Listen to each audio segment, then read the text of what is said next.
1. Consider the following statements. 1. The Coinage Act 2011 gives the central government the power to design and mint coins in various denominations. 2. All of India's currency note printing presses are owned by the government of India. 3. The first banknote issued in independent India was the V1 note that replaced the portrait of King George with the symbol of the lion capital of the Ashoka pillar Sarnath. How many of the above statements are correct? A. Only 1. Denominations. In the case of coins, the role of the RBI is limited to the distribution of coins that are supplied by the central government. The government decides on the quantity of coins to be minted on the basis of indents received from the RBI on a yearly basis. The central bank says. Coins are minted in 4 mints owned by the government of India in Mumbai, Hyderabad, Kolkata and Noida. 2 of India's currency note printing presses in Nasik and Devas are owned by the government of India. 2 others in Mysore and Salboni are owned by the RBI through its wholly owned subsidiary, Bharatiya Reserve Bank Note Mutual Limited, BRBNML. Ashoka pillar banknotes. The first banknote issued in independent India was the V1 note issued in 1949. While retaining the existing design, the new banknotes replaced the portrait of King George with the symbol of the lion capital of the Ashoka pillar Sarnath in the bottom window. 2. Consider the following statements regarding reserve currency. 1. A reserve currency is widely used in cross-border transactions. 2. It is commonly held as reserves by central banks. 3. Till now US dollar is the only currency recognized as international reserve currency. How many of the above statements are correct? A. Only 1. B. Only 2. C. All 3. D. None. Solution. B.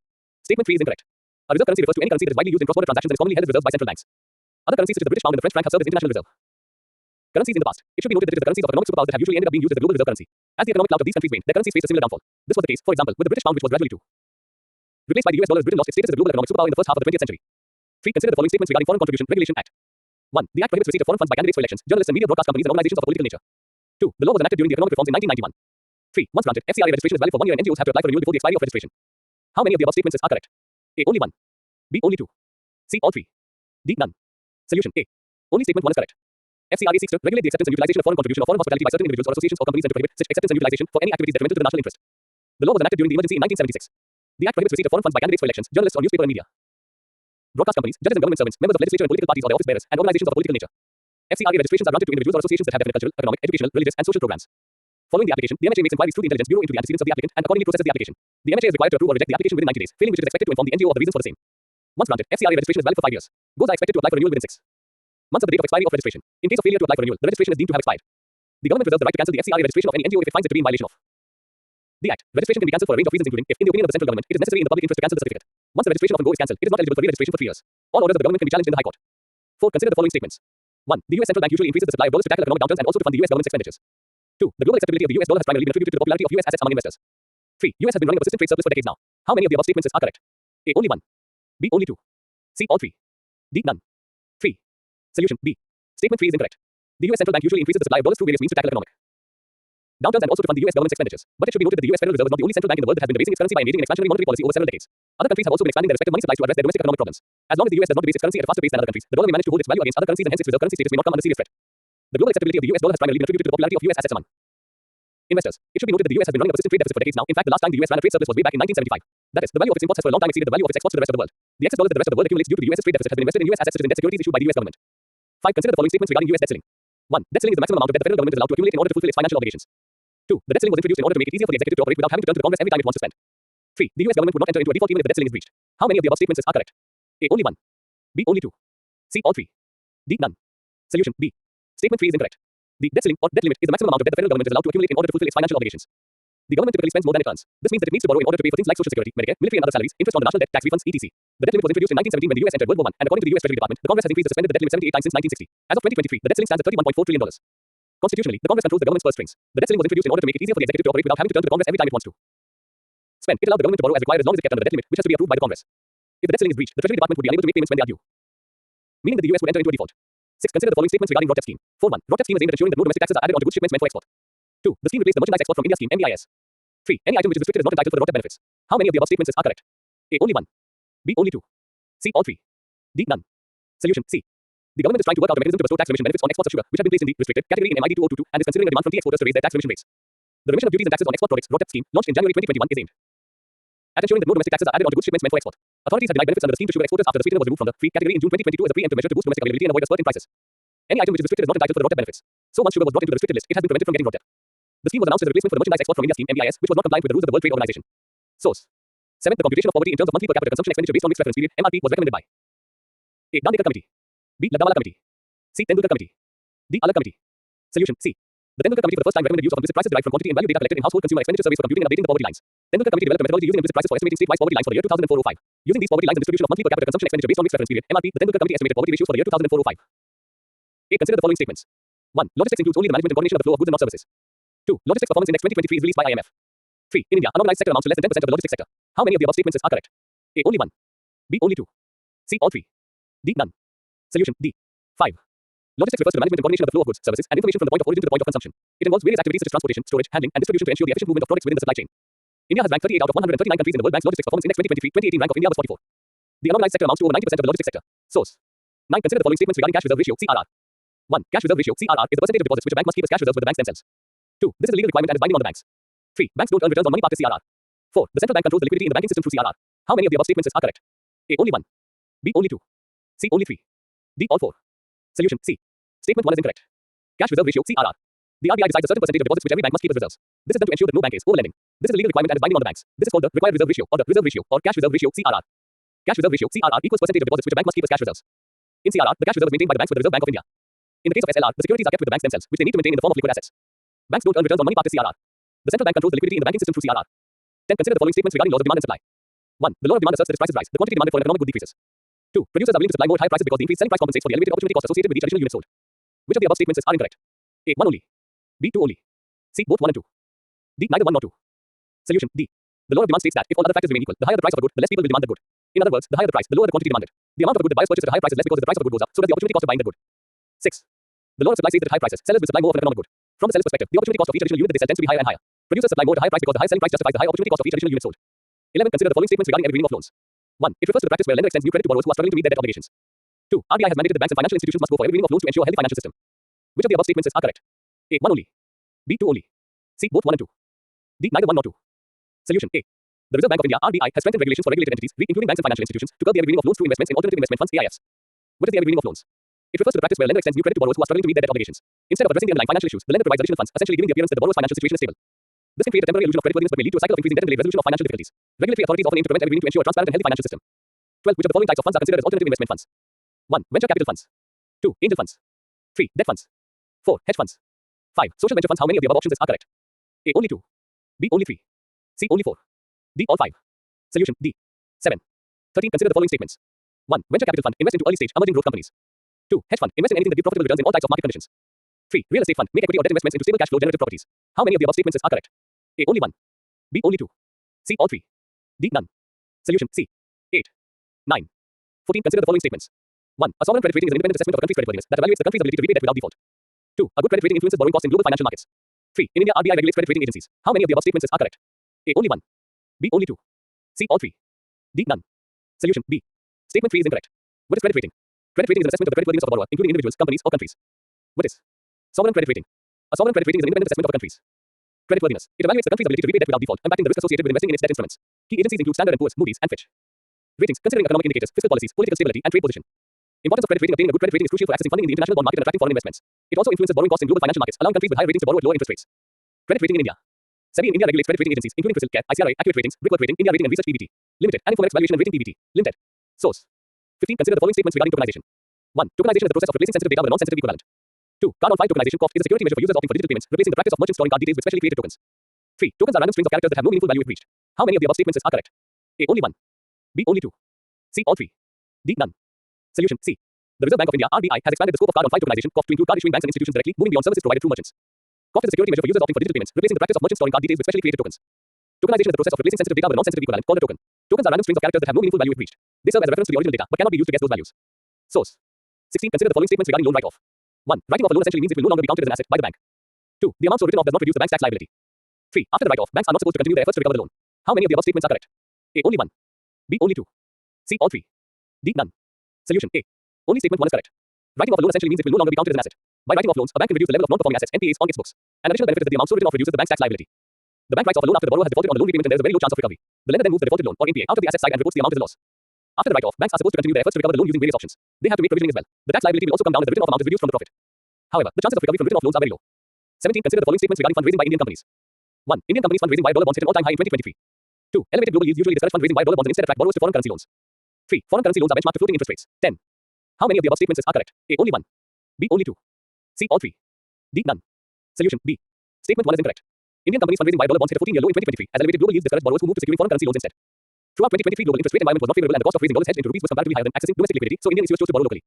Multiple rate hikes by the US Federal Reserve in anticipation of prolonged higher rates drove an increase in bond yields worldwide. Instead, Indian companies leaned on foreign currency loans, which are benchmarked to floating interest rates. Source. 18. Consider the following statements regarding multilateral development banks (MDBs). 1. Multilateral development banks (MDBs) originated in the aftermath of World War II to rebuild war-ravaged nations. 2. They do not impose any conditions while providing loans. 3. International Monetary Fund and World Bank are the only two multilateral development banks in operation throughout the world. How many of the above statements are correct? A. Only 1. B. Only 2. C. All 3. D. None. Solution. A. Only statement 1 is correct. Multilateral Development Banks (MDBs) originated in the aftermath of World War II to rebuild war-ravaged nations and stabilize the global financial system.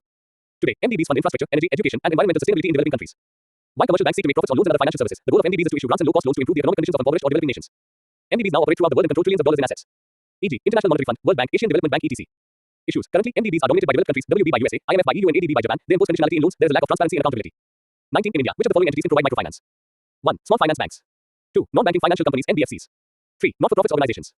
4. Public sector banks. 11. How many of the above options are correct? A. Only 1. B. Only 2. C. Only 3. D. All 4. Solution. D.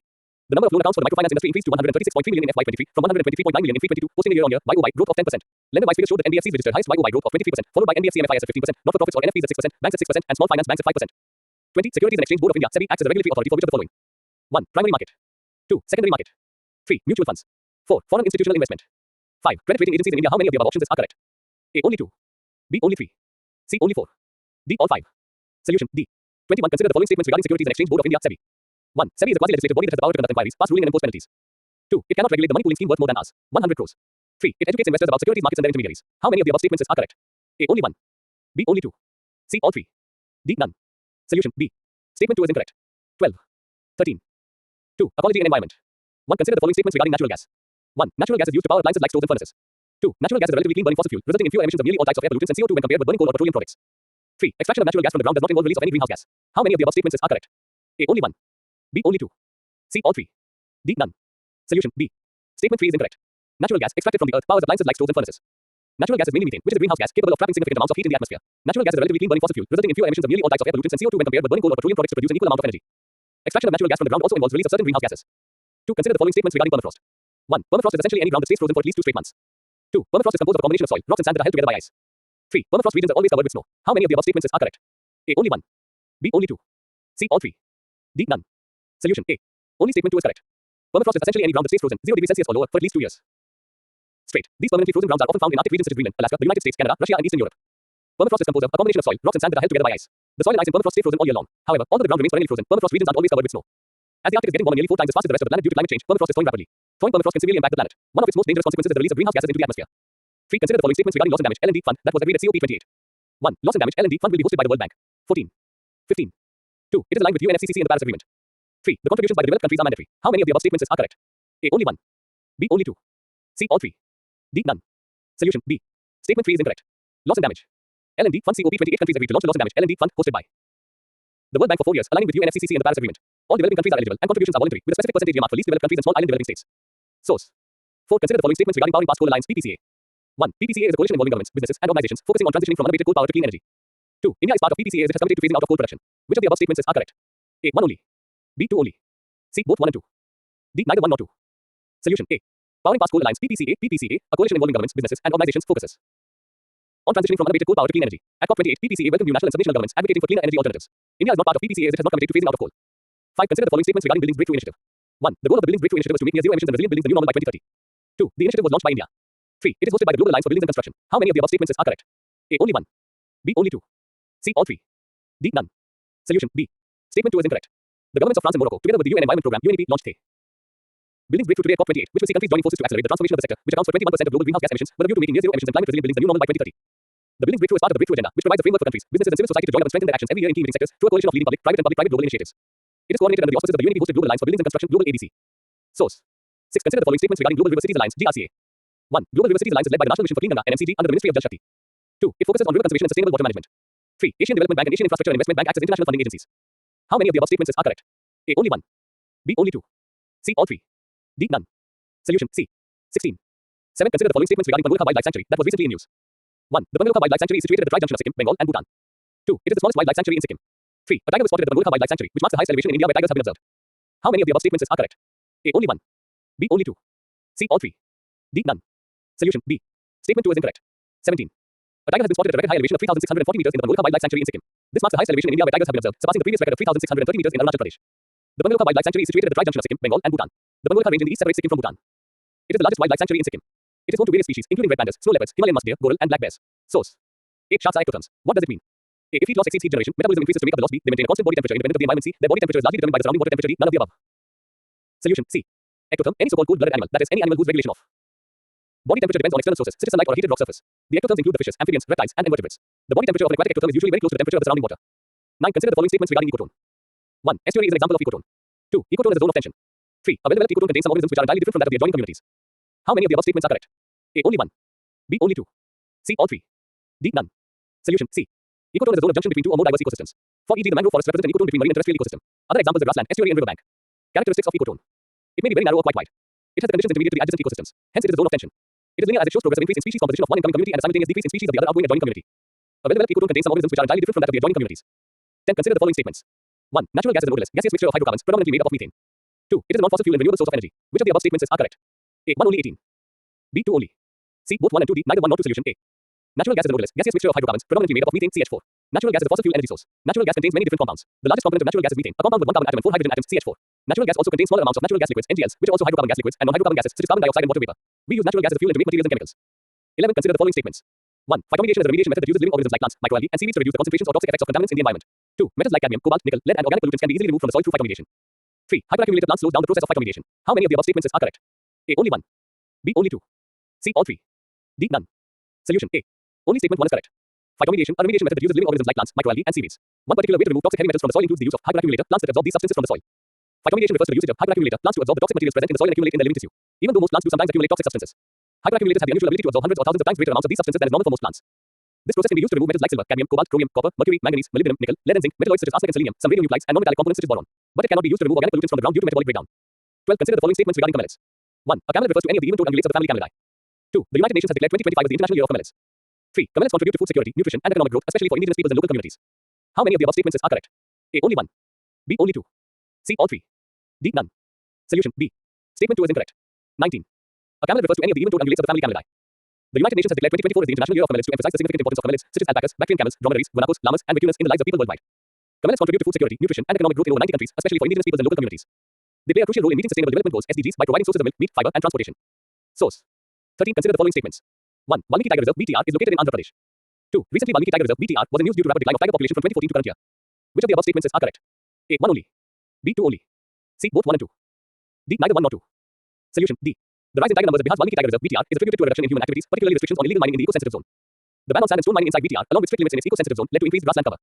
Tiger numbers in VTR increased from 28 in 2014 to 54 in the current year, with 31 recorded in 2018. Bihar is also pursuing the establishment of a second tiger reserve in Kamur district. Source. 14. Consider the following statements regarding Namdapha flying squirrel.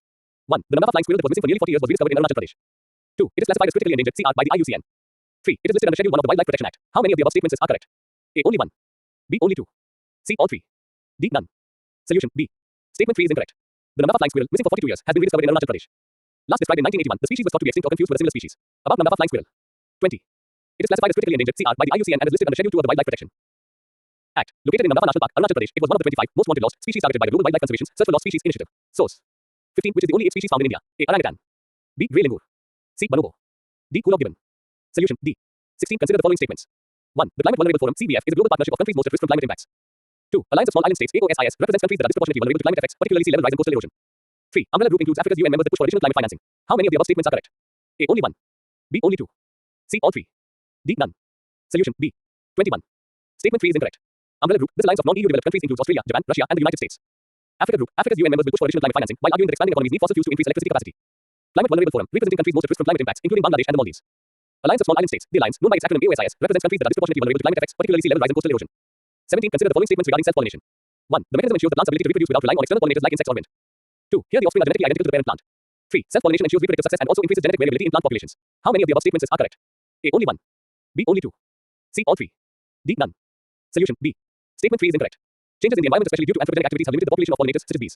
In such a situation, plants evolve to self-pollinate itself. What is self-pollination? It is a reproductive process in plants where pollen from a flue's male reproductive organs and fertilizes the female reproductive organs, stigma, of the same flower or another flower on the same plant. The mechanism ensures the plant's ability to reproduce without relying on external pollinators like insects or wind. Mechanism of the self-pollination. Anther and stigma proximity. In self-pollinating plants, the anther producing pollen is close to the stigma, receiving pollen within the same flower. Pollen transfer. Pollen grains are transferred from the anther to the stigma, either by physical contact or through the plant's internal mechanisms. Fertilization. The pollen tube grows down the slide to the ovary, where fertilization takes place, resulting in the formation of seeds. Genetic similarity. Since both the pollen and the ovule come from the same plant, the offspring are genetically identical to the parent, leading to limited genetic diversity. Self-pollination ensures reproductive success, especially in environments with limited pollinators, but it can also reduce genetic variability in plant populations and risk to the plant-pollinator interaction system. 22. Source. 18. Consider the following statements regarding Great Nicobar Island. 1. Indira Point on the southern tip of Great Nicobar Island is India's southernmost point. 2. The Great Nicobar Island has tropical wet evergreen forests, mountain ranges and coastal plains. 3. The leatherback sea turtle is the island's flagship species. How many of the above statements are correct? A. Only 1. B. Only 2. C. All 3. D. None. Solution. C. Indira Point on the southern tip of Great Nicobar Island is India's southernmost point, less than 150 kilometers from the northernmost island of the Indonesian archipelago. The Great Nicobar Island has tropical wet evergreen forests, mountain ranges reaching almost 650 meters above sea level, and coastal plains. The leatherback sea turtle is the island's flagship species. 19. Consider the following statements regarding laughing gull. 1. Laughing gull is a migratory bird from North America. 2. Recently it was sighted for the first time in India in northeastern part of the country. 3. It is known as laughing gull due to its unique laughter-like calls. How many of the above statements are correct? A. Only 1. B. Only 2. C. All 3. D. None. Solution B. Statement 2 is incorrect. Laughing gull, a migratory bird from North America, has been sighted for the first time in the country at the Chittari estuary in Kasaragod district. The bird, known for its unique laughter-like calls, has traveled thousands of kilometers from North America to the coastal region of the state. The bird has a dark upper part, black legs, long drooping bill, and a dark smudge on the back of the head. 23. Source. 20. Consider the following statements regarding Forest Rights Act FRA. 1. The Forest Rights Act FRA enables tribal communities and forest-dwelling citizens to claim legal rights over the forest land they have occupied for generations. 2. It gives Gram Sabhas or village councils the right to decide on how best their forest land can be used. 3. Any transfer of forest land for non-forestry use does not require the consent of Gram Sabhas. How many of the above statements are correct? A. Only 1. B. Only 2. C. All 3. D. None. Solution B. Statement 3 is incorrect. The Forest Rights Act FRA, officially known as the Scheduled Tribes and Other Traditional Forest Dwellers Recognition of Forest Rights Act 2006, is a piece of legislation that enables tribal communities and forest-dwelling citizens to claim legal rights over the forest land they have occupied for generations but in many cases deny the say or authority in its management or free access to forest produce. It gives Gram Sabhas or village councils the right to decide on how best their forest land can be used. Any transfer of forest land for non-forestry use now requires their consent. Source. 21. Consider the following statements regarding Nandankanan Zoological Park. 1. It holds the distinction of being the first zoo in India to join the World Association of Zoos and Aquariums (WAZA). 2. It is recognized for breeding Indian pangolins and white tigers. 3. It is located in Orissa. How many of the above statements are correct? A. Only 1. B. Only 2. C. All 3. D. None. Solution C. About Nandankanan Zoological Park. It is located 15 kilometers from Bhubaneswar, Orissa, and was inaugurated in 1960. It holds the distinction of being the first zoo in India to join the World Association of Zoos and Aquariums (WAZA), a global alliance dedicated to animal care and conservation. Recognized for breeding Indian pangolins and white tigers, it is also a breeding ground for leopards, mouse deer, lions, ratel, and vultures. Nandankanan was the world's first captive crocodile breeding center, successfully breeding gharials in captivity in 1980. Source. 24. 3. Geography. 1. Consider the following statements. 1. Warmer air can hold more moisture than cooler air. 2. A psychrometer is a device for measuring air humidity. 3. A wet bulb temperature is the lowest temperature a surface reach when water evaporates from it. How many of the above statements are correct? A. Only 1. B. Only 2. C. All 3. D. None. Solution C. Warmer air can hold more moisture than cooler air. A more direct way to understand the implications of the relative humidity for your well-being is in the form of the wet bulb temperature, aka the adiabatic saturation temperature. It is the lowest temperature a surface, like your skin, can reach when water evaporates from it. The wet bulb temperature is equal to the dry bulb temperature when the relative humidity is 100%. A wet bulb temperature in an environment of 32 minus 35 degrees Celsius or higher can be quickly lethal, even if you are not doing any physical activity or are in the shade. At least one study has shown that even a wet bulb temperature of more than 29 degrees Celsius can be dangerous. A psychrometer is a device for measuring air humidity. 2. Recently, the Ministry of Jal Shakti released a document, which is the first census of water bodies in India. Consider the following statements in this context. 1. Tamil Nadu has the highest number of lakes in India. 2. Among the total number of utilized water bodies in India, majority is used for irrigation. 3. More than 90% of water bodies can be found in rural regions. How many of the above statements are correct? A. Only 1. B. Only 2. C. All 3. D. None. Solution B. Statement 2 is incorrect. West Bengal boasts of the highest number of ponds and reservoirs, Andhra Pradesh the highest number of tanks, and Tamil Nadu the highest number of lakes. The majority of water bodies serve as resources for fish farming, with their subsequent uses including irrigation, replenishing groundwater, and providing water for household and drinking needs. Among the total 2,030,040 utilized water bodies, 55.5%, 1,126,830 are dedicated to fish farming, 16.5%, 335,768 to irrigation, 12.1%, 244,918 to groundwater replenishment, and 10.1%, 205,197 to domestic and drinking water needs. The remaining are employed for recreational, industrial, religious, and other purposes. A substantial 97.1% of water bodies can be found in rural regions. Only 2.9% are situated in urban areas. Of these, 83.7% are in use, while the rest are non-functional or unused due to factors such as construction, siltation, irreparable damage, and industrial effluents, among others. 3. Consider the following statements. 25. 1. The combination of high temperature and low humidity is referred to as the wet bulb temperature. 2. High moisture content in the atmosphere makes it difficult for the sweat to evaporate and bodies to cool down. 3. Oral rehydration solutions (ORS) can act as lifesavers during heat stroke. How many of the above statements are correct? A. Only 1. B. Only 2. C. All 3. D. None. Solution B. Statement 1 is incorrect. The combination of high temperature and high humidity, referred to as the wet bulb temperature, is what makes heat waves deadly. High moisture content in the atmosphere makes it difficult for the sweat to evaporate and bodies to cool down, as a result of which the internal body temperature increases sharply and is often fatal. Access to drinking water or oral rehydration solutions (ORS). These can be lifesavers in such situations. 4. Consider the following statements.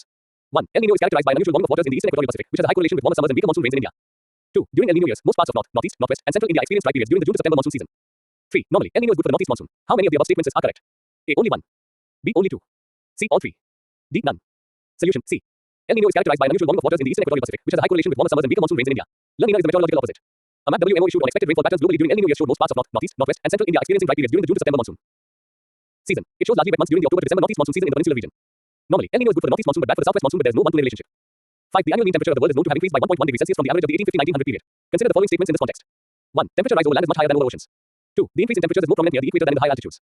3. Ice traps the least amount of heat and reflects most of the solar radiation when compared with land or water. How many of the above statements are correct? A. Only 1. B. Only 2. C. All 3. 26. D. None. Solution B. Statement 2 is incorrect.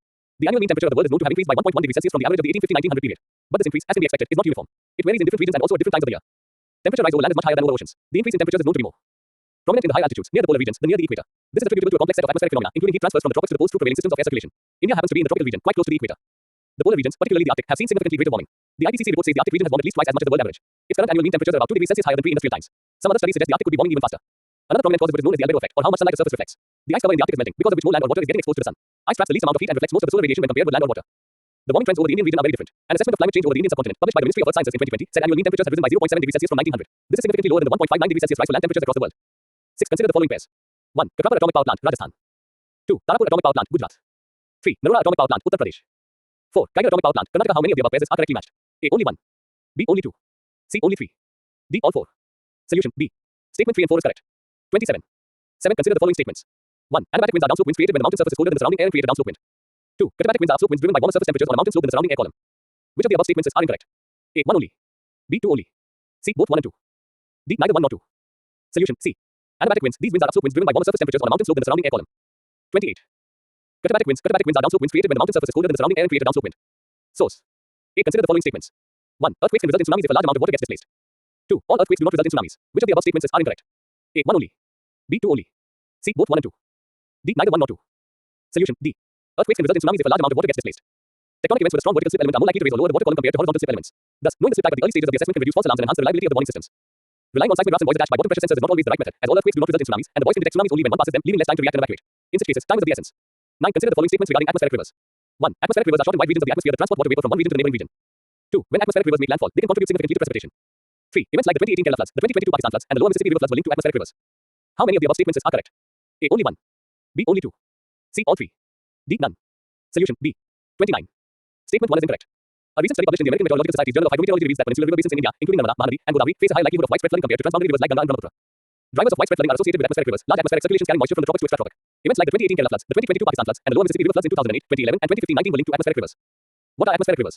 They are long, narrow regions of the atmosphere that transport water vapor from the tropics to the poles. They can be 250 to 375 miles wide and over 1,000 miles long. When atmospheric rivers make landfall, they can contribute significantly to precipitation. Source. 10. Consider the following statements regarding Himalayan river system. 1. The rivers have large basins and catchment areas. 2. They flow through deep V-shaped valleys called gorges. 3. They are the examples of consequent drainage system. 4. The rivers flow only in rainy season. How many of the above statements are correct? A. Only 1. B. Only 2. C. Only 3. D. All 4. Solution. B. Only statement 1 and 2 is correct. 30. 11. Consider the following statements regarding iridescent clouds. 1. Iridescent clouds occurs as sunlight diffracts around tiny ice crystals within the clouds, creating an effect similar to a thin layer of oil on water. 2. Nacreous clouds are usually seen in UK as the cold air from the polar vortex always hovers over the region. 3. The clouds are known for their pastel-like reflections during sunset and sunrise. How many of the above statements are correct? A. Only 1. B. Only 2. C. All 3. D. None. Solution. B. Statement 2 is incorrect. 31. Rare iridescent clouds, known as nacreous clouds, were spotted over parts of Scotland, northern England, and the West Midlands recently. The clouds, resembling mother of pearl, are known for their pastel-like reflections during sunset and sunrise. This phenomenon occurs as sunlight diffracts around tiny ice crystals within the clouds, creating an effect similar to a thin layer of oil on water. Nacreous clouds are rare in the UK and are usually seen when cold air from the polar vortex temporarily hovers over the region. Source. 12. Consider the following statements. 1. Pong Dam Wildlife Sanctuary known for its diverse flora and fauna is located in Gujarat. 2. Pong Dam Lake is a man-made reservoir created with construction of Pong Dam. 3. Pong Dam Lake is designated as a Ramsar site. How many of the above statements are correct? A. Only 1. B. Only 2. C. All 3. D. None. Solution. B. Statement 1 is incorrect. About the Pong Dam Wildlife Sanctuary. It is located in the Kangra district of Himachal Pradesh. It is a significant protected area known for its diverse flora and fauna. Pong Dam Lake Maharana Pratap Sagar is a man-made reservoir created in 1975 with construction of Pong Dam on Bees River. It is also known as Pong Reservoir or Pong Dam. In 1983, reservoir was declared as wildlife sanctuary. Pong Dam Lake was designated a Ramsar site in 2002. There is a vulture cafe in Pong wherein cattle carcasses dumped for vultures. Source. 13. Consider the following statements. 1. Glaciers are the largest source of freshwater in the Himalayan ecosystem. 2. A glacial lake outburst flood GLOF is caused by the failure of a dam containing a glacial lake. 3. There is considerable shrinking of glacial lakes across the Himalayas in recent decade. How many of the above statements are correct? A. Only 1. B. Only 2. 32. C. All 3. D. None. Solution. B. Statement 3 is incorrect. Glaciers are the largest source of freshwater outside of the polar regions. Glaciers and snow melt in the Himalayan ecosystem are the source of water for several rivers across the subcontinent and are responsible for maintaining the perennial supply of water in the river systems like the Indus, Ganges, and Brahmaputra to over a billion people. Some models predict that an increase in global temperatures by 2 degrees Celsius from 1850 by 2070 would result in 45% of the medium and large glaciers, 10 square kilometers or more, disappearing completely. Nearly 70% smaller glaciers are likely to melt away. Shrinking glaciers have led to the formation of a large number of glacial lakes all across the Himalayas. Many of these high-altitude lakes are potentially dangerous because of their potential to cause flash floods in the event of a breach. A glacial lake outburst flood GLOF is a type of outburst flood caused by the failure of a dam containing a glacial lake. 14. Consider the following statements regarding ionosphere. 1. The ionosphere is a layer of the Earth's atmosphere that is made up of charged atoms, molecules, and electrons. 2. It stretches from 50 kilometers to over 1,000 kilometers above the Earth. 3. It is located below the mesosphere. 4. Satellite and communication systems cannot function in this layer. How many of the above statements are correct? A. Only 1. B. Only 2. C. Only 3. D. All 4. Solution. B. Only statement 1 and 2 is correct. Scientists from the Indian Institute of Geomagnetism (IIG) have conducted decade-long ionospheric observations at Bharti Station in Antarctica, revealing significant seasonal variations in ionospheric density. The researchers found the peak ionospheric density near local noon during the winter months, attributing it to particle precipitation and the transportation of convectional plasma from high latitudes. These long-term studies aim to enhance understanding of ionospheric effects on satellite-based navigation and communication systems. The ionosphere is a layer of the Earth's atmosphere that is made up of charged atoms, molecules, and electrons. It stretches from 50 kilometers (30 miles) to over 1,000 kilometers (600 miles) above the Earth. 33. 4. Government schemes and programs. 1. Consider the following statements regarding moving off information systems (MOIS). 1. Moving off information systems (MOIS) is an advanced driver assistance system that detects and informs the driver of the presence of pedestrians and cyclists in the close proximity forward blind spot of the vehicle, aiming to enhance road safety. 2. The government has made it mandatory to install moving off information systems in all vehicles carrying passengers or goods. Which of the above statements are correct? A. 1 only. B. 2 only. C. Both 1 and 2. D. Neither 1 nor 2. Solution. A. The government's technical committees, including the Central Motor Vehicle Rules Technical Standing Committee (CMVRTSC) and the Automotive Industry Standards Committee (AISC), are working on formulating standards for moving off information systems (MOIS) in vehicles. What is MOIS? Moving off information systems (MOIS) is an advanced driver assistance system designed to aid drivers during low-speed moving off maneuvers, particularly in situations involving vehicles carrying passengers or goods. The system detects and informs the driver of the presence of pedestrians and cyclists in the close proximity forward blind spot of the vehicle, aiming to enhance road safety. Additionally, the National Highways Authority of India (NHAI) has developed a computer-aided dispatch system in NHAI's mobile application to expedite emergency response calls, aligning with the broader focus on improving traffic safety as per the Motor Vehicles Act, 1988. Source. 2. Consider the following statements regarding Dare to Dream D2D scheme. 1. The Dare to Dream D2D scheme is a contest that provides a unique opportunity for startups, entrepreneurs, and individuals to enhance India's defense and aerospace capabilities. 34. 2. It is an annual initiative by the Defense Research and Development Organization (DRDO). 3. It is initiated in memory of former President Dr. APJ Abdul Kalam. How many of the above statements are correct? A. Only 1. B. Only 2. C. All 3. D. None. Solution. C. The Dare to Dream contest, initiated in memory of former President Dr. APJ Abdul Kalam, is an annual initiative by the Defense Research and Development Organization (DRDO). Launched in 2019, the contest provides a unique opportunity for startups, innovators, entrepreneurs, and individuals above 18 years old to address key challenges in emerging technologies, ultimately contributing to enhancing India's defense and aerospace capabilities. Source: 3PM Asha scheme is an umbrella scheme aimed to enhance access to secondary education in India and improve its quality. B. Ensure minimum support price to the farmers. C. Provide health insurance scheme for low-income families. D. Provide volunteers for campaigning healthcare schemes. Solution: B. The Prime Minister's Farmer Income Protection Scheme, also known as PM Asha, is an umbrella scheme of the Government of India to ensure price policies such as the minimum support price are fulfilled. It includes the Farmer Price Support Scheme (PSS), a Price Deficiency Payment Scheme (PDPS), and a Private Procurement and Stockist Scheme (PPS). 4. Consider the following statements regarding mission on advanced and high-impact research. 1. It is jointly funded by DRDO and the World Bank. 2. It aims to achieve net zero emissions along with promoting the UN Sustainable Development Goals. 3. It will collaborate with IITs and IIMs to identify emerging technologies in the power sector. 4. It will facilitate commercialization of indigenous technologies developed by Indian startups. How many of the above statements are correct? A. Only 1. B. Only 2. C. Only 3. D. All 4. Solution: C. Statement 1 is incorrect. The mission on advanced and high-impact research has been launched jointly by the Ministry of Power and Ministry of New and Renewable Energy. It is aimed to identify emerging technologies and areas of future relevance for the global power sector and to take up indigenous end-to-end development of relevant technologies. The mission will run for an initial period of 5 years from 2023-24 to 2027-28. It will be funded by Ministry of Power, Ministry of New and Renewable Energy, and central public sector enterprises under these ministries. Additional funding, if required, will be provided from budgetary sources of the central government. 35. The mission will serve as a catalyst for national priorities such as achieving net zero emissions and promoting initiatives like Make in India and Startup India. It will also contribute towards achieving United Nations Sustainable Development Goals. The project will support pilot projects of indigenous technologies developed especially by Indian startups and facilitate their commercialization. Mahir will work with premier institutions such as IITs, IIMs, NITS, IISR, and universities on one hand, and public and private power sector startups and established industries with the government acting as an enabler for creating an innovation ecosystem in the country. 5. Consider the following statements. 1. People with blood disorders like thalassemia, hemophilia, and sickle cell disease are eligible for job reservations in government roles under the persons with disabilities category. 2. As per rules regarding reservations for disabled people, 4% reservation in government jobs is available for people with disabilities. 3. The Rights of Persons with Disabilities Act includes intellectual disability and mental illnesses as benchmark disabilities. How many of the above statements are correct? A. Only 1. B. Only 2. C. All 3. D. None. Solution: B. Statement 1 is incorrect. People with blood disorders like thalassemia, hemophilia, and sickle cell disease are not eligible for job reservations in government roles under the persons with disabilities category. The 3 diseases were included in the list of disabilities under the Rights of Persons with Disabilities Act of 2016, but they are excluded from job reservation benefits. Rules regarding reservations for disabled people. 4% reservation in government jobs is available for people with disabilities. Every government establishment must reserve 1% of the total number of vacancies for people with benchmark disabilities. The RPWD Act defines benchmark disabilities as autism, intellectual disability, specific learning disability, mental illnesses. The RPWD Act also defines disabilities as blindness and low vision, deaf and hard of hearing, locomotor disability including cerebral palsy, leprosy, dwarfism, acid attack victims, and muscular dystrophy. Source: 6. Consider the following statements regarding ONGC. 1. It is a Navratna company contributing around 71% to the Indian domestic production. 2. ONGC has a unique distinction of being a company with in-house service capabilities in all areas of exploration and production of oil and gas. Which of the above statements are correct? 36. A. 1 only. B. 2 only. C. Both 1 and 2. D. Neither 1 nor 2. Solution: B. Maharatna ONGC is the largest crude oil and natural gas company in India, contributing around 71% to Indian domestic production. Crude oil is the raw material used by downstream companies like IOC, BPCL, HPCL, and MRPL, last 2 are subsidiaries of ONGC, to produce petroleum products like petrol, diesel, kerosene, naphtha, and cooking gas LPG. ONGC has a unique distinction of being a company with in-house service capabilities in all areas of exploration and production of oil and gas and related oil field services. 7. Consider the following statements regarding the recently launched Project Prayas. 1. The project aims to facilitate safe, orderly, and regular migration for Indian workers and students. 2. It consolidates state-level initiatives and focuses on improving coordination between state and central governments. 3. It was launched by the Union Ministry of Home Affairs. How many of the above statements are correct? A. Only 1. B. Only 2. C. All 3. D. None. Solution: B. Statement 3 is incorrect. The International Organization for Migration (IOM) has launched Project Prayas promoting regular and assisted migration for youth and skilled professionals in collaboration with the Ministry of External Affairs. About Project Prayas. The project aims to facilitate safe, orderly, and regular migration for Indian workers and students. It consolidates state-level initiatives and focuses on improving coordination between state and central governments. The project involves studying migration trends, understanding migrants' needs, and launching initiatives to raise awareness about safe migration processes with the goal of strengthening international migration governance. Source: 8. India ensures the welfare of its diaspora through which of the following initiatives? 1. Pre-departure orientation training. 2. Indian Community Welfare Fund. 3. Mother Portal. 4. No India Program. How many of the above options are correct? A. Only 1. B. Only 2. C. Only 3. D. All 4. Solution: D. 37. India has a vast diaspora exceeding 32 million globally as of December 2021. It is the world's top recipient of remittances. India ensures the welfare of its diaspora through initiatives like pre-departure orientation training, the Indian Community Welfare Fund (ICWF) for assistance in distress, the Mother Portal for grievance redressal, and the No India Program exposing the young diaspora to contemporary India. 9. Consider the following statements regarding Partner Scheme. 1. Partner Scheme is a centrally sponsored initiative by the Ministry of Women and Child Development. 2. The scheme is part of Samarthya, which is a subcomponent under Mission Shakti. 3. The scheme aims to address the urgent need for quality daycare facilities for the children of working women. 4. The scheme initially focused only in rural areas. How many of the above statements are correct? A. Only 1. B. Only 2. C. Only 3. D. All 4. Solution: C. Statement 4 is incorrect. 10. Which of the following statements is correct regarding the recently launched MedTech Mitra initiative? A. Provide financial assistance to poor patients suffering from major life-threatening diseases. B. Delivering critical care medicines through a drone. C. It aims to empower innovators and advance healthcare solutions in the country. 38. D. Connecting all health and wellness centers using the hub and spoke model. Solution: C. The Union Ministry of Health and Family Welfare in India has launched the MedTech Mitra initiative to empower innovators and advance healthcare solutions in the country.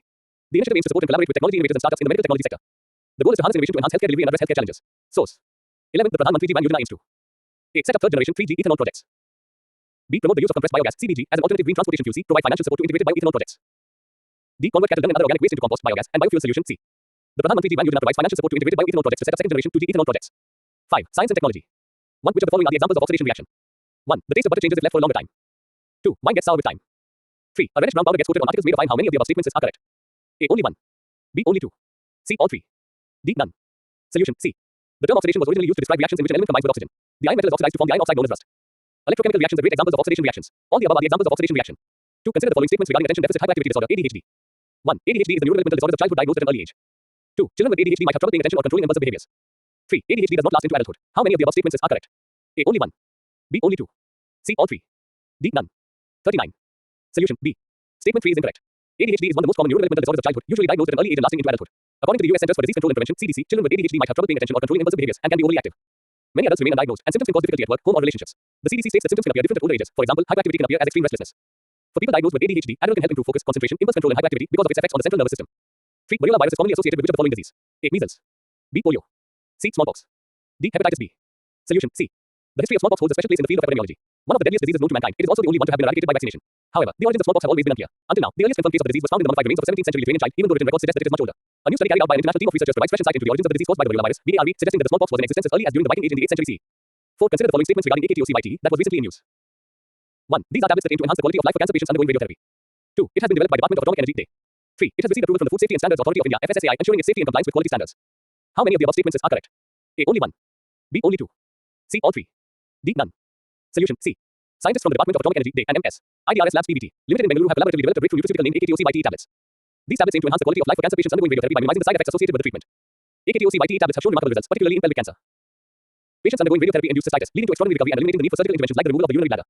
AKTOCYT has received approval from the Food Safety and Standards Authority of India (FSSAI), ensuring its safety and compliance with quality standards. 40. Source.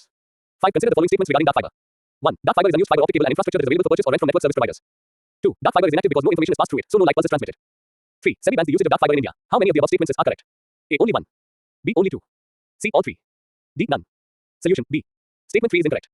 The Securities Appellate Tribunal (SAT) has overturned the Securities and Exchange Board of India's (SEBI) fine on the National Stock Exchange (NSE) in the dark fiber case. The investigation focused on potential violations of regulations and circulars related to fraudulent and unfair trade practices. About dark fiber. Dark fiber, also known as unlit fiber, is unused fiber optic cable and infrastructure. It's available for purchase or rent from network service providers. Dark fiber is used for private networking, internet access, and internet infrastructure networking. It's typically used for telecom and network communications. Dark fiber is different from lit fiber, which refers to cables that are actively being used. Dark fiber is inactive because no information is passed through it, so no light pulse is transmitted. Source. 6. Consider the following statements. 1. Nuclear Power Corporation of India Limited (NPCIL) is a public sector undertaking under the Ministry of Power. 2. The pressurized heavy water reactors (PHWRs) utilize natural uranium as fuel and heavy water as coolant and moderator. 3. The Crapper Atomic Power Facility houses the largest indigenous nuclear power reactors built by the Nuclear Power Corporation of India Limited (NPCIL). How many of the above statements are correct? A. Only 1. B. Only 2. C. All 3. D. None. Solution B. Statement 1 is incorrect. The fourth unit of the Crapper Atomic Power Project KAPP4 in Gujarat, with a capacity of 700 MW, achieved criticality recently, marking the initiation of a controlled fission chain reaction. The Crapper facility houses the largest indigenous nuclear power reactors built by the Nuclear Power Corporation of India Limited (NPCIL). These pressurized heavy water reactors (PHWRs) utilize natural uranium as fuel and heavy water as coolant and moderator. 41. The Crapper Atomic Power Station includes two operating PHWRs with a capacity of 220 MW each, known as KAPS-1 and -2. The NPCIL, a public sector undertaking of the Department of Atomic Energy, already operates indigenous PHWRs at other facilities. Source. 7. Consider the following statements regarding JUICE space mission, recently seen in news. 1. JUICE is an interplanetary spacecraft launched by NASA. 2. The mission aims to carry out a detailed exploration of Jupiter and its icy moons. 3. JUICE will be the first spacecraft to examine Jupiter. How many of the above statements are correct? A. Only 1. B. Only 2. C. All 3. D. None. Solution A. Only statement 2 is correct. The European Space Agency (ESA) launched the Jupiter Icy Moons Explorer, or JUICE, mission from its spaceport in French Guiana on an Ariane 5 launcher. Planned to reach Jupiter in 2031, the mission aims to carry out a detailed exploration of the solar system's largest planet and its icy moons, which potentially have habitable environments. Only two other spacecraft have ever examined Jupiter: the Galileo probe, which orbited the gas giant between 1995 and 2003, and Juno, which has been circling the planet since 2016. Notably, by the time JUICE reaches Jupiter, another spacecraft, NASA's Europa Clipper, would already be orbiting the planet, scheduled to be launched in October this year. Europa Clipper will arrive at Jupiter in 2030 and aims to study its Europa moon. According to ESA's website, the JUICE will make detailed observations of the giant gas planet and its three large ocean-bearing moons, Ganymede, Callisto, and Europa, by using remote sensing, geophysical, and in situ instruments. Scientists for quite some time have known that these three moons of Jupiter possess icy crusts, which they believe contain oceans of liquid water underneath, making them potentially habitable. JUICE will help probe these water bodies by creating detailed maps of the moon's surfaces and enable the scientists, for the first time, to look beneath them. 8. Consider the following statements regarding narco-analysis test. 1. In a narco-analysis test, a drug called sodium pentothal is injected into the body of the accused. 2. During the test, the person enters into a hypnotic or sedated state in which their imagination is neutralized. 3. The procedure is similar to polygraph test, which is also a lie detector test. How many of the above statements are correct? A. Only 1. B. Only 2. C. All 3. D. None. Solution B. Statement 3 is incorrect. 42. 43. In a narco-analysis test, a drug called sodium pentothal is injected into the body of the accused, which transports them to a hypnotic or sedated state in which their imagination is neutralized. In this hypnotic state, the accused is understood as being incapable of lying and is expected to divulge information that is true. Because the drug is believed to weaken the subject's resolve to lie, it is sometimes referred to as a truth serum. However, narco tests must not be confused with polygraph tests, which, although having the same drug decoding motive, work differently. 9. Consider the following pairs regarding the diseases and their impact. 1. Thalassemia, reduced ability to produce normal hemoglobin. 2. Hemophilia, prolonged bleeding and difficulty in clotting. 3. Sickle cell disease, altered red blood cell shape. How many of the above pairs are correct? A. Only 1. B. Only 2. C. All 3. D. None. Solution C. Condition nature impact. Thalassemia, blood disorder affecting hemoglobin, reduced ability to produce normal hemoglobin. Hemophilia, bleeding disorder, deficiency of clotting factor, prolonged bleeding, difficulty in clotting. Sickle cell disease, genetic blood disorder, abnormal hemoglobin. Altered red blood cell shape, circulation issues. 10. Consider the following statements regarding zero trust authentication (ZTA). 1. Zero trust authentication (ZTA) is a security framework that requires users to be authenticated and authorized before being granted access to applications and data. 2. It includes two-factor authentication with options like facial recognition or biometrics. 3. Here the login and logout times are recorded and monitored. How many of the above statements are correct? A. Only 1. B. Only 2. C. All 3. D. None. Solution C. Zero trust authentication (ZTA) is a security framework that requires users to be authenticated and authorized before being granted access to applications and data. In response to the increasing threat of cyber attacks, the Indian government has established a secure email system for 10,000 users in critical ministries and departments. The email system operates on zero trust authentication (ZTA) and has been developed by the National Informatics Center (NIC). The security measures include two-factor authentication with options like facial recognition or biometrics, and login and logout times are recorded and monitored. Source. 11. Consider the following statements regarding touchscreens. 1. Capacitive touchscreens have two conductive sheets separated by a small gap. 2. Resistive touchscreens operate by detecting changes in electric fields when a finger touches the screen. 3. Capacitive touchscreens are increasingly used in consumer electronics due to their superior image clarity, sensitivity, and durability. How many of the above statements are correct? A. Only 1. B. Only 2. C. All 3. D. None. Solution. A. Only statement 3 is correct. There are two main types of touchscreens, capacitive and resistive. Capacitive touchscreens, used in smartphones, operate by detecting changes in electric fields when a finger touches the screen. Resistive touchscreens, with two conductive sheets separated by a small gap, function based on the change in resistance when touched. The rising dominance of capacitive touchscreens in consumer electronics since 2007 due to their superior image clarity, sensitivity, and durability compared to resistive touchscreens. Source. 12. Consider the following statements regarding Tempo satellite. 1. It is an Earth observation satellite in geostationary orbit. 2. It is designed to provide hourly measurements of pollutants over Indian subcontinent. 3. It is built by ISRO in collaboration with NASA. How many of the above statements are correct? A. Only 1. B. Only 2. C. All 3. D. None. Solution. A. Only statement 1 is correct. NASA's Tempo satellite, the tropospheric emissions monitoring of pollution sensor, is a groundbreaking Earth observation satellite in geostationary orbit designed to provide hourly measurements of pollutants over North America. Tempo covers a vast area from Canada's oil sands to the Yucatan Peninsula and spans across the Atlantic to the Pacific Ocean, enhancing its ability to monitor air pollution comprehensively. Source. 13. Consider the following statements. 1. Diesel as a fuel contains less carbon per liter than petrol. 2. Diesel engines use a greater amount of fuel to produce the same level of performance as the petrol engine. 3. Diesel was promoted as a green-friendly auto fuel as part of the European Union's response to the Kyoto Protocol to reduce carbon dioxide emissions. 44. How many of the above statements are correct? A. Only 1. B. Only 2. C. All 3. D. None. Solution. A. Only statement 3 is correct. Diesel was promoted as a green-friendly auto fuel as part of the European Union's response to the Kyoto Protocol 1997 to reduce carbon dioxide emissions. While diesel as a fuel contains a little more carbon per liter than petrol, diesel engines are more lean burn, which means they use a smaller amount of fuel to produce the same level of performance as a petrol engine. 14. Consider the following statements regarding UPI tap and pay. 1. It utilizes near-field communication (NFC) technology to capture a pay's UPI ID or virtual payment address (VPA). 2. Transactions up to 5,000 rupees can be done without any PIN number using UPI tap and pay. 3. Near-field communication uses a phone's camera to enable communication. How many of the above statements are correct? A. Only 1. B. Only 2. C. All 3. D. None. Solution. A. Only statement 1 is correct. The National Payments Corporation of India (NPCI) has initiated the deployment of UPI tap and pay across digital payment providers. Features of UPI tap and pay. It utilizes near-field communication (NFC) technology to capture a pay's UPI ID or virtual payment address (VPA), eliminating the need for a camera. The feature can only be accessed on phones or devices with NFC capability. Users need to locate the tap and pay button on their UPI app, and the transaction is completed by tapping the device on the UPI Smart Tag Smart QR. Transactions up to 500 rupees are processed through UPI Lite, while those exceeding 500 rupees require a UPI PIN. Near-field communication (NFC) is a short-range wireless technology that allows two devices to communicate when they are within 4 centimeters of each other. NFC uses magnetic field induction to enable communication. Source. 15. Consider the following statements regarding formaldehyde. 1. Formaldehyde is a colorless, flammable gas with a strong odor. 2. It is used in textiles, disinfectants, building materials, and automobile parts. 3. It is classified as safe and non-carcinogenic without any adverse health effects. How many of the above statements are correct? A. Only 1. B. Only 2. C. All 3. D. None. 45. Solution. B. Statement 3 is incorrect. About formaldehyde. It is a colorless, flammable gas with a strong odor. It is classified as a human carcinogen and is linked to long-term adverse health effects and cancer. Formaldehyde is used in many industries, including glues and resins, dyes, textiles, disinfectants, building materials, automobile parts, embalming, laboratories. Source. 6. International relations and organizations. 1. Carbon Border Adjustment Mechanism (CBAM), sometimes seen in use as the initiative of A. G20 grouping. B. OECD. C. European Union (EU). D. United States. Solution. C. The EU in 2021 came up with a proposal for a carbon border adjustment mechanism (CBAM). The CBAM plans to impose a tariff on a set of carbon-intensive imports, which will have to be paid by EU importers and companies who export its goods to EU countries. With the CBAM, the EU also wants to create a level playing field for business in the bloc with those outside by making equal the price for the carbon content of goods regardless of where they are made. 2. Consider the following statements regarding Internal Complaints Committee (ICC). 1. The Constitution of Internal Complaints Committee (ICC) is mandated by law under the 2013 Prevention of Sexual Harassment (POSH) Act. 2. As per law, the Internal Complaints Committee needs to have a minimum of 4 members, with at least half of them women. 3. A functional Internal Complaints Committee is one of the key conditions set up by the Ministry of Sports to grant annual recognition to the national sports federations. How many of the above statements are correct? A. Only 1. B. Only 2. C. All 3. D. None. Solution. C. Internal Complaints Committee (ICC) as mandated by law under the 2013 Prevention of Sexual Harassment (POSH) Act. The ICC was designed to be the first port of call for any grievance under the POSH Act, a key element needed to create a safe workplace environment for women. As per the law, it needs to have a minimum of 4 members, at least half of them women, of whom one shall be an external member, preferably from a GO or an association that works for women's empowerment or a 46. Person familiar with issues related to sexual harassment, like a lawyer. In fact, a functional ICC is one of the key conditions set up by the Ministry of Sports to grant annual recognition to the federations. 3. Consider the following statements regarding Tax Inspectors Without Borders (TIWB) program. 1. Tax Inspectors Without Borders (TIWB) program is a collaborative effort between World Bank and the Organization for Economic Cooperation and Development (OECD). 2. India has been selected as the partner administration. 3. It will facilitate the transfer of tax audit knowledge and skills to developing country tax administrations. How many of the above statements are correct?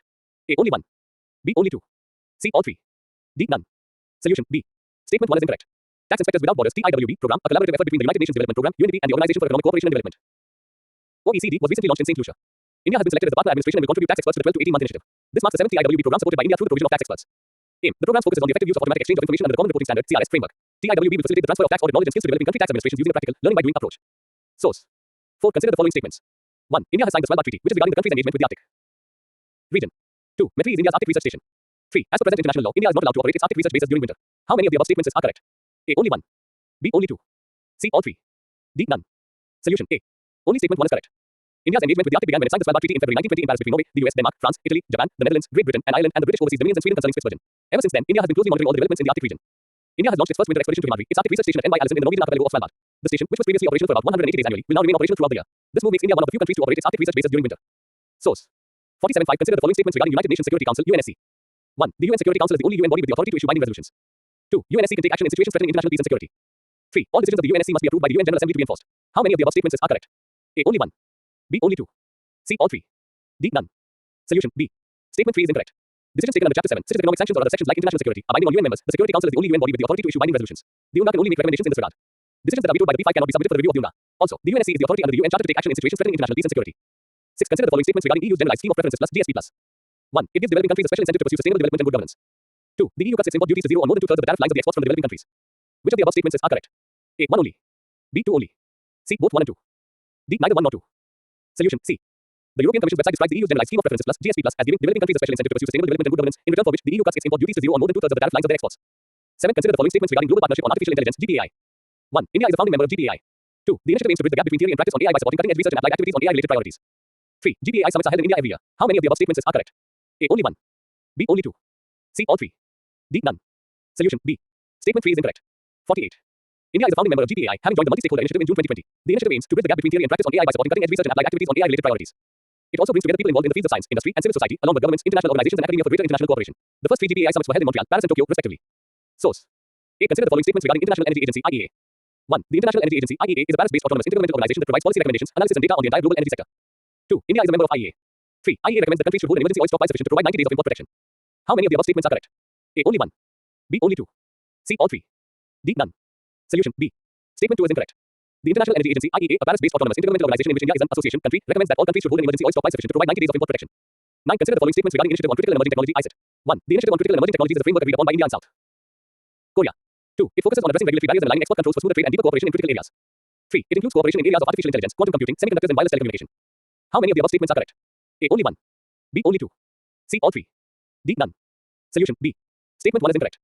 India and the United States unveiled a roadmap for enhanced collaboration in high technology areas, with a focus on addressing regulatory barriers and aligning export controls for smoother trade and deeper cooperation in critical areas. This was part of the Initiative on Critical and Emerging Technology (ICT), announced by President Joe Biden and Prime Minister Narendra Modi last year. The Initiative on Critical and Emerging Technologies is a framework agreed upon by India and the US for cooperation on critical and emerging technologies in areas including artificial intelligence, quantum computing, semiconductors, and wireless telecommunication. 49. 10. Consider the following statements. 1. Article 24 of the Indian Constitution prohibits the employment of children below the age of 14 years in any factory or mine or employed in any hazardous employment. 2. India has ratified both fundamental ILO conventions on child labor. 3. National Child Labour Project (NCLP) scheme implemented by the Union Ministry of Women and Child Development aims at rehabilitation of child laborers through district project societies. How many of the above statements are correct? A. Only 1. B. Only 2. C. All 3. D. None. Solution. B. Statement 3 is incorrect. Article 24 of the Indian Constitution prohibits the employment of children below the age of 14 years in any factory or mine or employed in any hazardous employment. India ratified both fundamental ILO conventions on child labor 138 and 182 in 2017. National Child Labour Project (NCLP) scheme implemented by the Union Ministry of Labour and Employment. Rehabilitation of child laborers through district project societies under the district magistrate. 11. Consider the following statements regarding hydrographic survey. 1. A hydrographic survey is a scientific process that involves mapping of physical features of underwater terrain. 2. However, it cannot study the depth and topography of the seabed and water bodies. 3. India had a bilateral agreement with Maldives that allowed collaboration in the hydrographic survey of Maldivian territorial waters. How many of the above statements are correct? A. Only 1. B. Only 2. C. All 3. D. None. Solution. B. Statement 2 is incorrect. The Maldives has expressed its intention to terminate a bilateral agreement with India that allowed collaboration in the hydrographic survey of Maldivian territorial waters. What is a hydrographic survey? A hydrographic survey is a scientific process that involves mapping and measuring the physical features of underwater terrain. It includes the study of the depth, topography, and characteristics of the seabed and water bodies. 12. Consider the following statements. 1. The issuance of Indian passports began during the First World War under the Defense of India Act. 2. The League of Nations 1920 conference aimed to standardize passport regulations influencing the common British system. 3. Before India's independence, the British government never mandated passports for international travel. How many of the above statements are correct? 50. Only 1. B. Only 2. C. All 3. D. None. Solution. B. Statement 3 is incorrect. Passports have historical roots, with mentions in the Hebrew Bible and established systems in countries like France and the UK. Modern passports emerged due to the British Nationality and Status of Aliens Act in 1914, featuring photographs and distinguishing features. The League of Nations 1920 conference aimed to standardize passport regulations influencing the common British system. In the 1920s, the US enacted immigration laws tied to passports, limiting inflows. Despite initial discomfort, passports have endured as a vital aspect of modern citizenship. Passports in India. The issuance of Indian passports began during the First World War, 1914-1918, under the Defense of India Act, when the British government mandated passports for travel. Source. 13. Consider the following statements regarding International Organization for Migration. 1. It is the principal United Nations agency working in the field of migration. 2. The organization implements operational assistance programs for migrants. 3. It does not deal with internally displaced persons and refugees. How many of the above statements are correct? A. Only 1. B. Only 2. C. All 3. D. None. Solution. B. Statement 3 is incorrect. International Organization for Migration, founded 1951, HQ, Grand Sacanex, Switzerland, is the principal United Nations agency working in the field of migration. The organization implements operational assistance programs for migrants, including internally displaced persons, refugees, and migrant workers. 14. Consider the following statements regarding Colombo Security Conclave.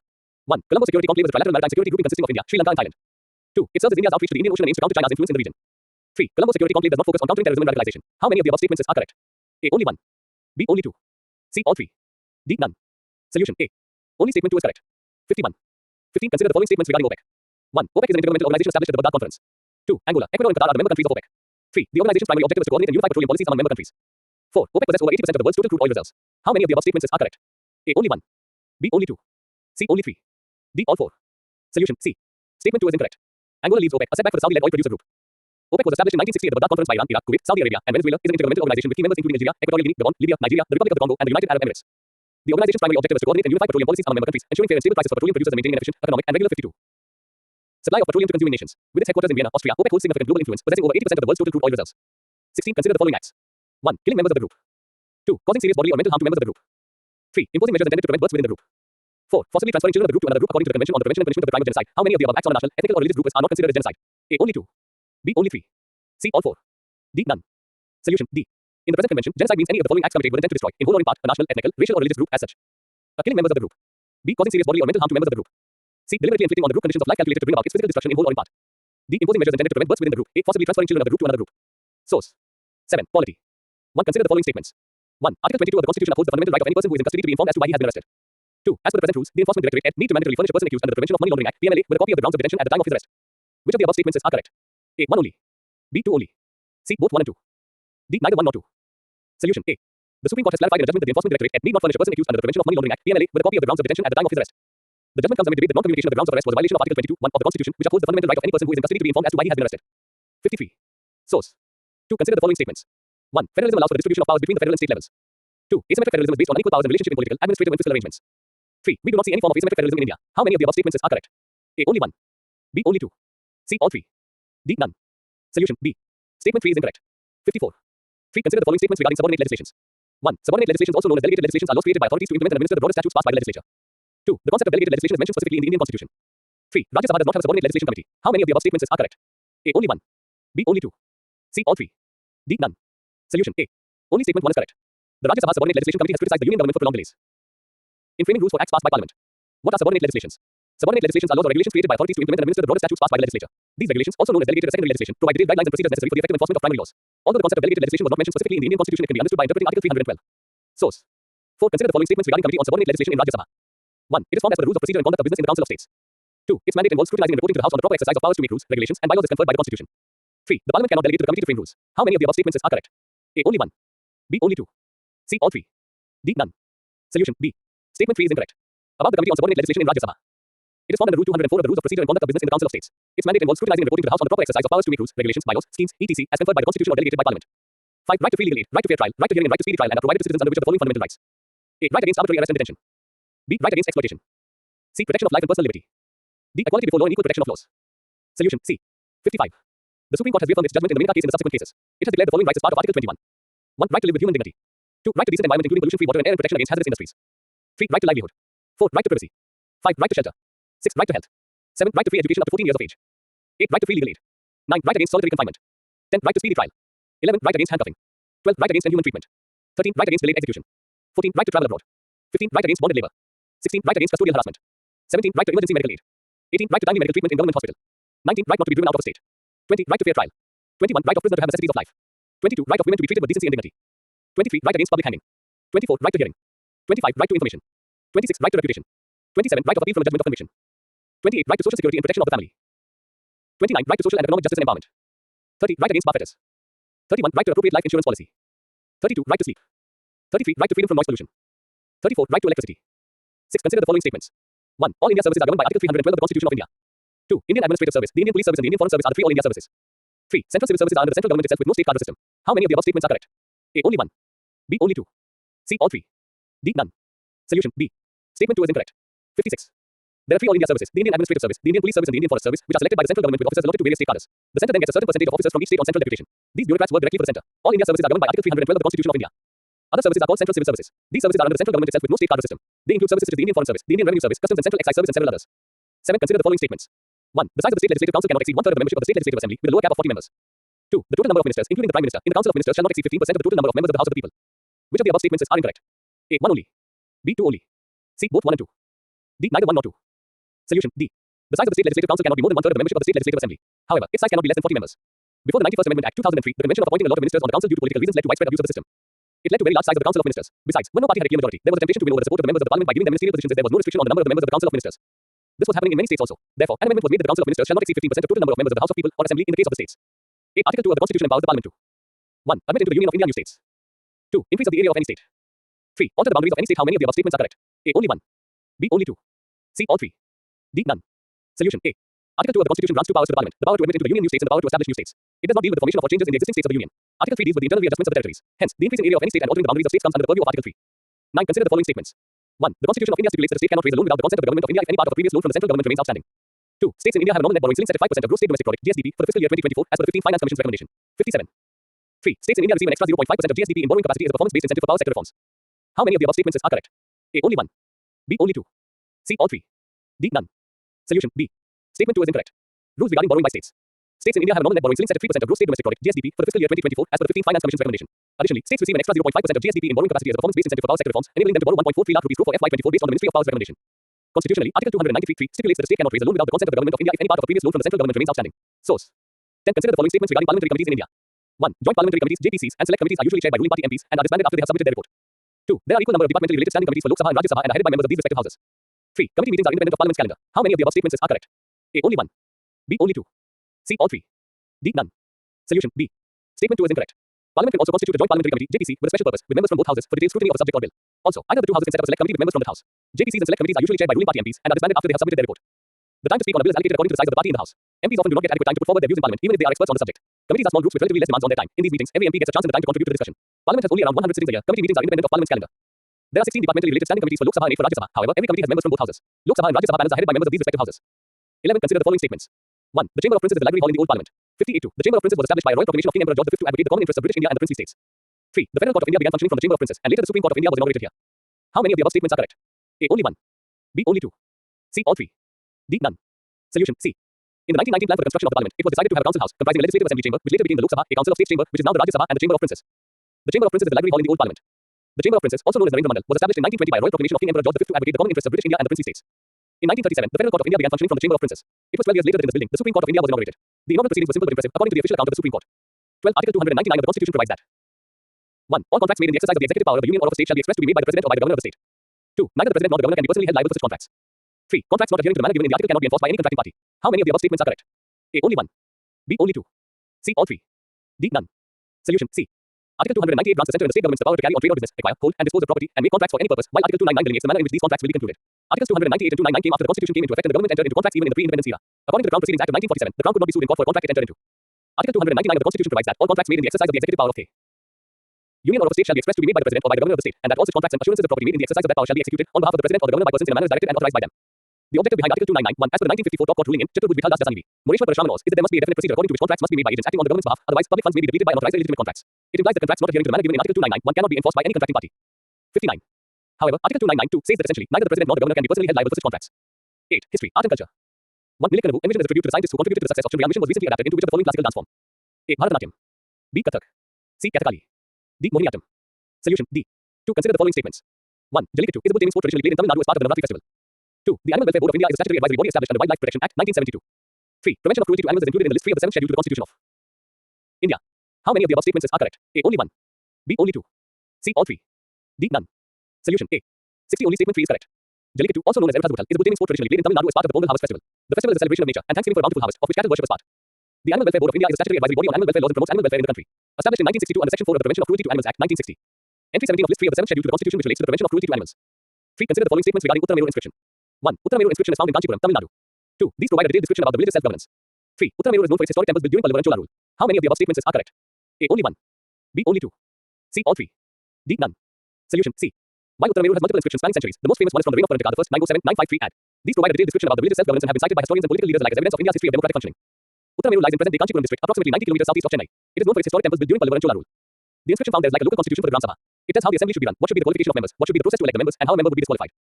4. Consider the following statements regarding prehistoric dancing girls culture. 1. The dancing girl figurine was discovered in Mohenjo-daro after India's independence. 2. The sculpture was made in lost wax casting method. 3. Even though Mohenjo-daro and Harappa became part of Pakistani territory after the partition, the dancing girl remained in India as part of an agreement. How many of the above statements are correct? A. Only 1. B. Only 2. C. All 3. D. None. Solution: B. Statement 1 is incorrect. The dancing girl figurine was discovered in Mohenjo-daro in 1926. Even though Mohenjo-daro and Harappa became part of Pakistani territory after the partition, the dancing girl remained in India as part of an agreement. Today, the bronze figurine sits in the National Museum of India. 61. The dancing girl is evidence of the civilization's knowledge of metal blending and lost wax casting, a complicated process by which a duplicate sculpture is cast from an original sculpture to create highly detailed metallic artifacts. 5. Consider the following statements regarding Constantine. 1. It is an important harvest festival celebrated mainly in Kerala. 2. Both Hindus and Catholics celebrate in their unique ways. 3. The festival involves blessing the first sheaves of rice when harvested. How many of the above statements are correct? A. Only 1. B. Only 2. C. All 3. D. None. Solution: B. Statement 1 is incorrect. What is Constantine? It is an important harvest festival celebrated in Goa, primarily in August. Both Hindus and Catholics participate in their unique ways. The festival involves blessing the first sheaves of rice when harvested. Source: 9. Agriculture. 1. Consider the following statements regarding cropping pattern. 1. It can be defined as the proportion of area under various crops at a point of time. 2. It is a dynamic concept because it changes over space and time. Which of the above statements are incorrect? A. 1 only. B. 2 only. C. Both 1 and 2. D. Neither 1 nor 2. Solution: D. Cropping pattern. It is a dynamic concept because it changes over space and time. It can be defined as the proportion of area under various crops at a point of time. In other words, it is a yearly sequence and spatial arrangement of sowing and fallow on a given area. In India, the cropping pattern determined by rainfall, climate, temperature, soil type and technology. 2. Which of the following are the advantages of Indian raw sugar in the international market? 1. Season advantage. 2. Indian sugar has a high amount of dextrin. 3. High sucrose content. How many of the above statements are correct? A. Only 1. B. Only 2. C. All 3. D. None. 62. Solution B. Statement 2 is incorrect. Advantages of Indian rose sugar in the international market. Season advantage. India's production is from October to April, whereas Brazilian mills operate from April to November. Hence, importers are utilizing Indian rose sugar during Brazil's off-season. Freight cost savings. India is much closer to its major sugar importers compared to Brazil and therefore less freight cost. Indian sugar is free of dextran. Dextran is a bacterial compound formed when sugarcane stays in the sun for too long after harvesting. Indian rose sugar has no dextran, as it is produced from fresh cane crushed within 12 to 24 hours of harvesting compared to 48 hours or more in Brazil. India's sugar has a high percent of sucrose present. 3. Consider the following statements regarding wheat. 1. In terms of production, wheat is the most significant cereal crop in India. 2. Wheat is a kharif crop. 3. Ganga Satluj plains and black soil region of Deccan is suitable for wheat cultivation. How many of the above statements are correct? A. Only 1. B. Only 2. C. All 3. D. None. Solution A. Only statement 3 is correct. 4. Consider the following statements regarding mixed cropping. 1. When 2 or more crops are grown on an equivalent land simultaneously, it's referred to as mixed cropping. 2. The practice of this method helps to minimize the risk of the failure of one of the crops. 3. The crops that are grown together should have a different maturation time and different water requirements. How many of the above statements are correct? A. Only 1. B. Only 2. C. All 3. D. None. 63. Solution C. Mixed cropping. When 2 or more crops are grown on an equivalent land simultaneously, it's referred to as mixed cropping. For example, growing wheat and gram on an equivalent land at an equivalent time is mixed cropping. The practice of this method helps to minimize the risk of the failure of one of the crops and provides insurance against the crop failure due to abnormal weather conditions. The crops that are grown together should have a different maturation time and different water requirements. 5. Consider the following statements regarding agriculture census. 1. It is a decadal census. 2. The basic unit of data collection in agriculture census is the operational holding. 3. In India, the Department of Agriculture and Farmers Welfare has been organizing agricultural census in collaboration with the states and union territories. How many of the above statements are correct? A. Only 1. B. Only 2. C. All 3. D. None. Solution B. Statement 1 is incorrect. Agriculture census in India is conducted every 5 years. In India, the Department of Agriculture and Farmers Welfare has been organizing agricultural census since 1970-71 in collaboration with the states and union territories as part of the program of World Census of Agriculture. Through agriculture census, basic data on important aspects of agricultural economy of operational holdings in the country is collected. The basic unit of data collection in agriculture census is the operational holding. 6. Consider the following statements regarding electronic soil, S-soil. 1. S-soil is an electrically conductive growth substrate derived from cellulose and a conductive polymer, PEDOT. 2. S-soil works by electrically stimulating plant roots. 3. It is not compatible with hydroponics. How many of the above statements are correct? A. Only 1. B. Only 2. C. All 3. D. None. Solution B. Statement 3 is incorrect. Researchers introduced a groundbreaking study on electronic soil, S-soil in hydroponics, offering the potential for sustainable urban agriculture and food security. S-soil is an electrically conductive growth substrate derived from cellulose and a conductive polymer, PEDOT. It stimulates plant roots in the growth environment with low power, providing a safer and environmentally friendly alternative to traditional methods. S-soil works by electrically stimulating plant roots. 64. This promotes effective and sustainable development, expanding the range of crops that can be grown hydroponically, without soil, using only water, nutrients, and a substrate. The benefits of S-soil include low energy consumption, safety, and its compatibility with hydroponics, enabling urban agriculture to meet the challenges of a growing population and climate change. Source. 10. Defense and security. 1. Which of the following are the submarines of Indian Navy? 1. INS Kalvi. 2. INS Vikrant. 3. INS Arihant. 4. INS Vikramaditya. How many of the above options are correct? A. Only 1. B. Only 2. C. Only 3. D. All 4. Solution B. Option 1 and 3 is correct. 65. 11. Reports and indices. 1. The Forest Pathways Report was published recently by UNEP.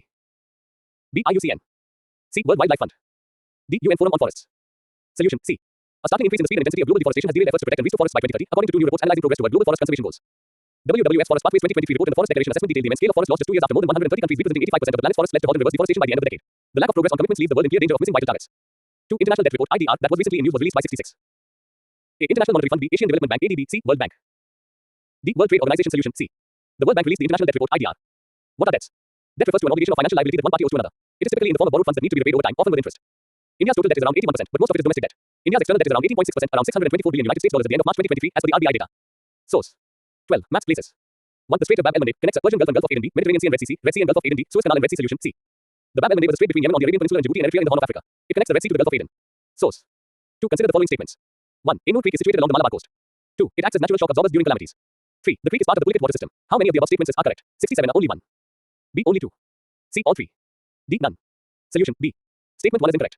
Ainur Creek in Chennai, situated along the Coromandel coast, serves as a crucial buffer for the aquifers of the Iranian coastal basin, protecting them from the sea. Positioned in the floodplains of 3 rivers on a disaster-prone coastline, Chennai relies on wetlands like Ainur Creek as natural shock absorbers during calamities. The creek is part of the Pulkit water system, including the Pulkit Lagoon and the Buckingham Canal. Source. 3. Mount Etna is an active volcano located in Congo. B. Philippines. C. Hawaii. D. Italy. Solution D. Europe's most active volcano, Mount Etna, erupted on May 21, 2023. Mount Etna is in an almost constant state of activity and is considered a United Nations educational, scientific and cultural organization World Heritage Site. The volcano's height increased by over 30 meters following a 6-month period of activity. This sudden growth spurt is the result of about 50 eruptions at the southeastern crater since February 16, 2021. The height grew due to the amount of volcanic material it spewed. 4. Consider the following statements. 1. Yemen is located at the northern end of the Arabian Peninsula. 2. Yemen does not share its border with Saudi Arabia and Oman. 3. Yemen is a member of United Nations and Non-Aligned Movement. 68. How many of the above statements are correct? A. Only 1. B. Only 2. C. All 3. D. None. Solution A. Only statement 3 is correct. Yemen is a country in West Asia located at the southern end of the Arabian Peninsula. It shares borders with Saudi Arabia and Oman and maritime borders with Eritrea, Djibouti, and Somalia.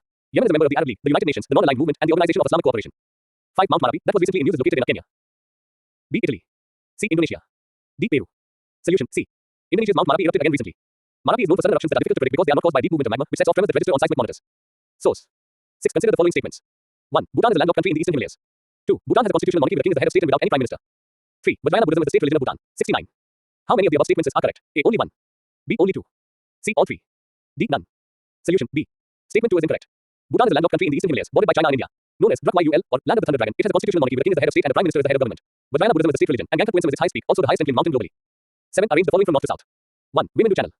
2. Korea channel. 3. Equatorial channel. Select the correct answer code. 2, 1, 3.